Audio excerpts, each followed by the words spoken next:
Well, so what is it about dories? What is it about dories?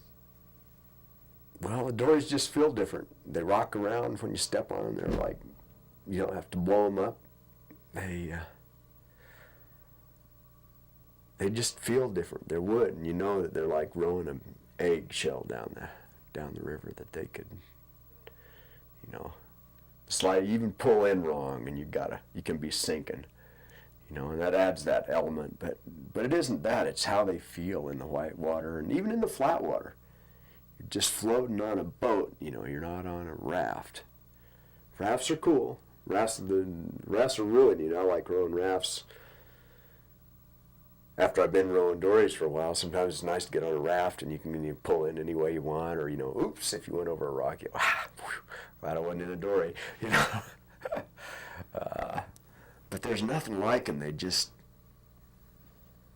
the feel, it's the response, it's the way they handle, it's the way you can have it at just the right angle and in just the right place, and you shoot across the river 10 feet without even pulling or taking a stroke or anything. You're just moving, and the way they dive into a big old wave like number 6 in Hermit, you're looking at that sucker, and it's just and you got it straight and everything's just right, and you see the wave just building an opening for you, and you just dive down the front side of it and up the back side, and it's just and the boat shoots up to the sky, and there's just nothing like it. You just feel yourself 0 G's, and you're up there and you're hanging onto your oars, and your boat's your bows dropping down over the top of the wave into the next wave. And it's just God, there's just nothing better.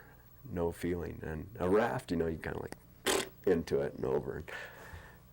They're great if you've never been in a dory. But once you've been in a dory, it's it. It's the poison pill.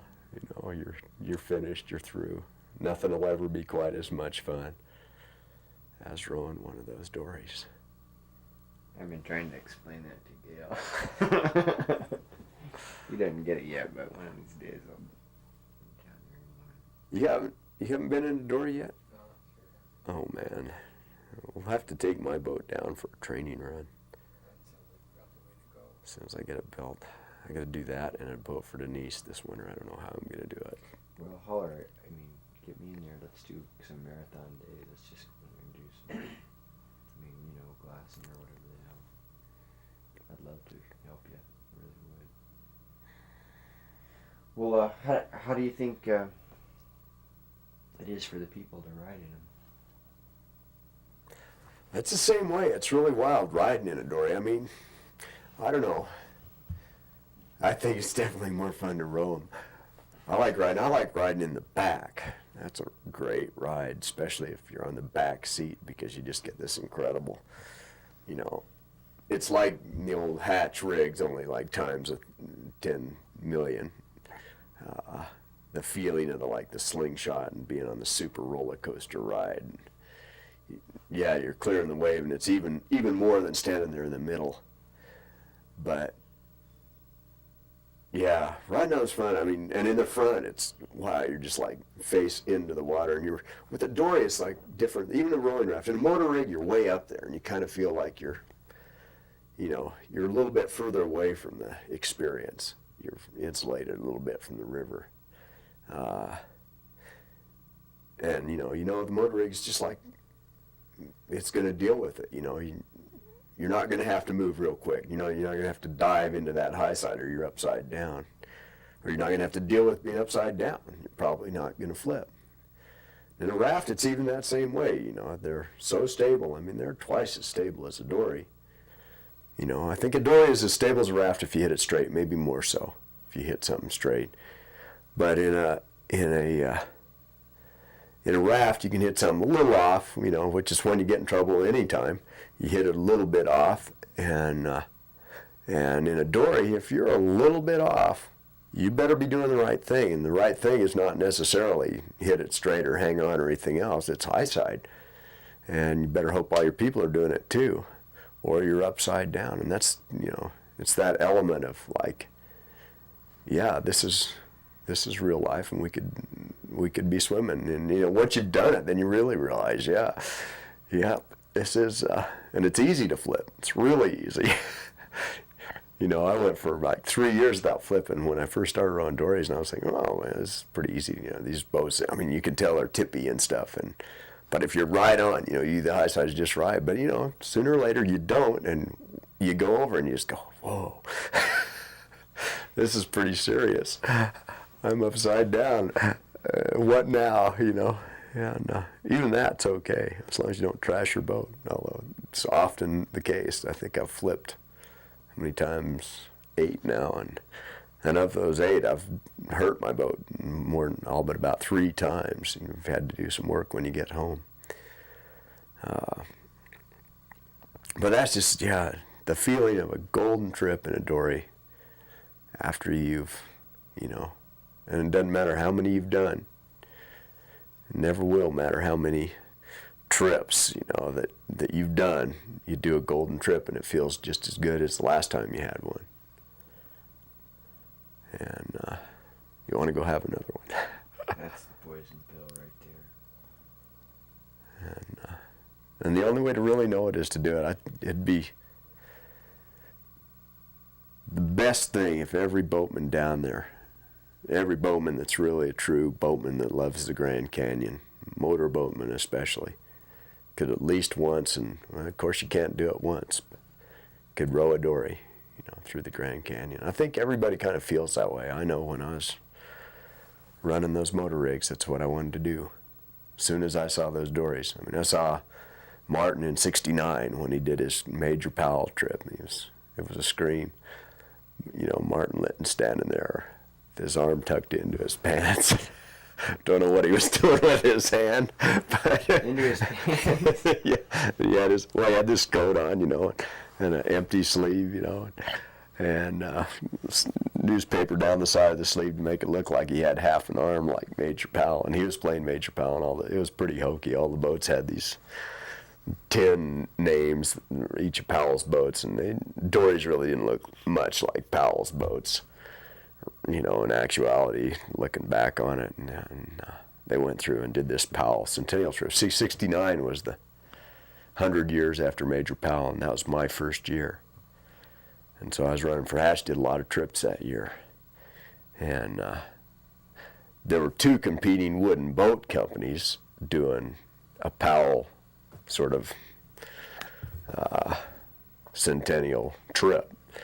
Of course, you know, rubber boats wouldn't really do for Powell, so back in those days, Gaylord Stavely, because Neville's had died several years before that in a plane crash, Neville's and his wife, but he ran the only wooden boat company called Mexican Expeditions. Gaylord Stavely, who'd married Neville's daughter, Joan,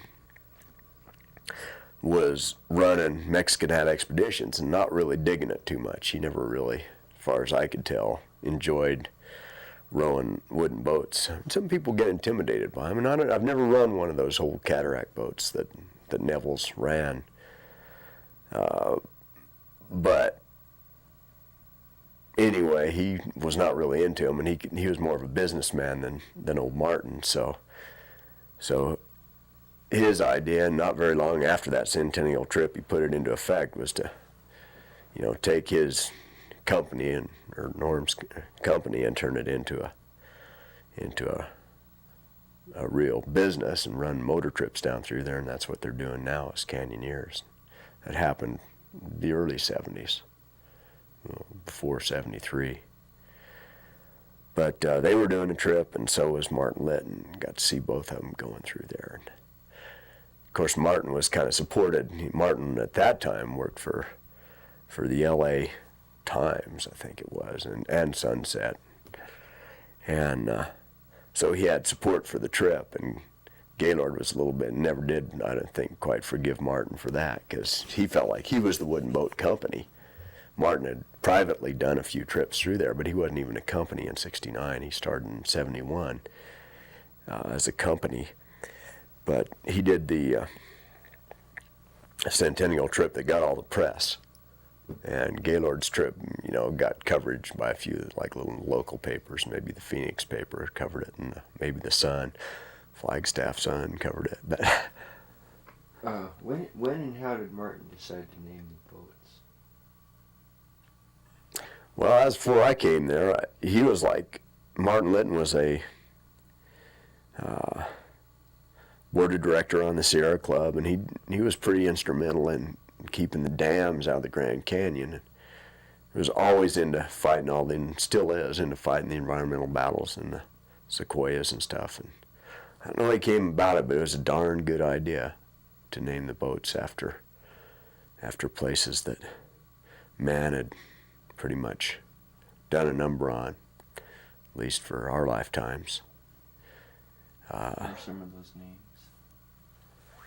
My old boat that I got, well, first I rode the Chattahoochee. I don't know how I came across that one. Actually, there was a early chapter of the Sierra Club that really helped out in the Grand Canyon dam battles from, I think it was Georgia chapter, and they called it the Chattahoochee chapter of the Sierra Club. The Chattahoochee River flows down through there, Georgia and the panhandle of Florida out into the Gulf. And they did quite a number on it, channelizing it and building dams and, what they do to rivers back there. They pretty much did it to all of them, so. And he liked the name, so that was one of the early boats. Chattahoochee was one of the first, 5 or 6 boats that he had. The Emerald Mile was the first one, and that was his pet baby, next to the Grand Canyon, I'd say, was Redwoods National Park. He was probably the sole person responsible for that. It came right down to it, for who, got the redwoods set aside in Redwoods National Park. It was one of the last national parks to be established, and he worked long and hard on that. So the Emerald Mile, which was the first boat that was built by Jerry Briggs, which is what most of our wood boats are that we're still running, that was actually his favorite name, I think. And what are some of the other ones? Oh, the Music Temple and the Mill Crag Bend, and he named it after a lot of things. Diablo Canyon, that was his kind of favorite boat after, he got his fleet established. And he had this monster boat built that was way too high on the sides. I always told him, well, how about if I take a skill saw and just kind of go around the old boat and cut it down about 3 or 4 inches on the gunnels and make it into a more reasonable sized boat for you. He'd always just, no way, I said, well, I can do it for free. I kept, did it up till just a couple of years ago when I started standing up, and decided that was the way to go. And now actually the gunnels on the boat that I'm building are not quite as high as the gunnels on the Diablo Canyon, but way higher than I used to think that you'd ever want to have your gunnels. Kind of funny how I came around. And give me a few more names. Oh, let's see, more names. God, I know them like my own kids, except I don't have any kids. After a party like last night, it's hard. Well, there's the, yeah, I don't know that one, huh? Say the Rode the Tuolumne all year this year. First time I've rode a company boat since the Chattahoochee, since more than 12 years. Rode the Tuolumne all year, the Phantom, the Dark Canyon, Kaha. Oh God, some beautiful names. A lot of them from Glen Canyon. Okeechobee from a swamp. Okeechobee from the Okeechobee, close to the Okefenokee swamp. Places they've drained all over, not, I don't know if he really got, I guess he got kind of international. Makaha's in Hawaii. All the aluminum boats that he named after the aluminum factories up in British Columbia, the Utsa Lake, and Gadzooks. My memory, Lou. That's okay. Mono Lake, California. Lake Tahoe. We got probably 30, well over 30 dories altogether. Bright Angel, I kind of remember one called Bright Angel. One of my favorite names. My next boat, Grand Canyon. I don't know if we've screwed that one up or not. I think it's pretty rare or pretty reasonable though. Definitely the last 40 miles of the Grand Canyon's kind of messed up, and the whole thing's messed up. I mean, you know, Glen Canyon Dam did it to the Grand Canyon. The only way we could really mitigate what happened, and even then it wouldn't mitigate what happened by building the dams, is getting rid of them. You know, and someday that'll probably happen. I mean, might not be in our lifetimes. Then again, it might. They almost went in '83, both of them actually. A lot of damage to Hoover Dam. But of the things that I would like to see happen more than anything else, it's probably, yeah, I'd like to see maybe Hoover Dam go first. Just because I never did get to see Glen Canyon, and I just get to see that lower part of the Grand Canyon all the time. They really destroyed. Something about it. I think it's the quiet that gets to me the most. You get down there and you get through Ridge Canyon Rapid and get on down to about 242 where we camped that last night or beyond there, and you camp and you can hear a pin drop in the camp.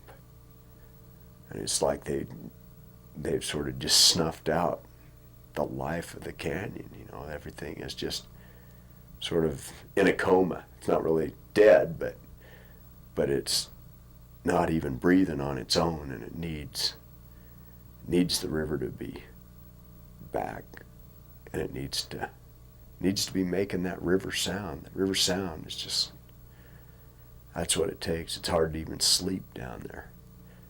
You know, you go to sleep on the rig and I'm up all night. It's too quiet. Something's missing. So yeah, if I could change anything, it'd be get rid of those dams. Maybe I will someday, but probably not. Maybe till I get to be Georgie's age.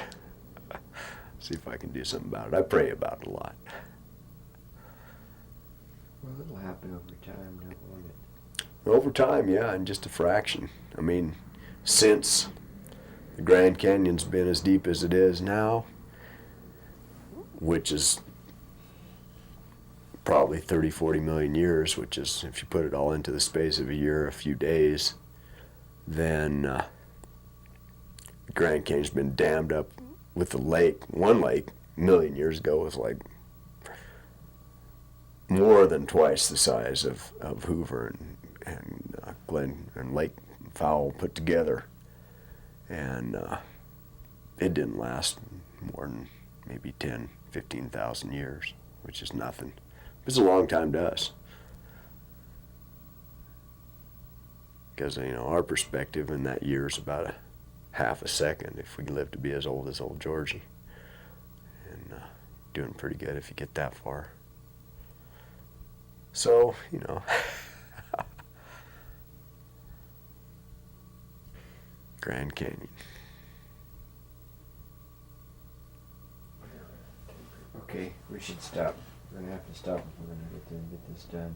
Let me do my let me get some room tone. Let's quit.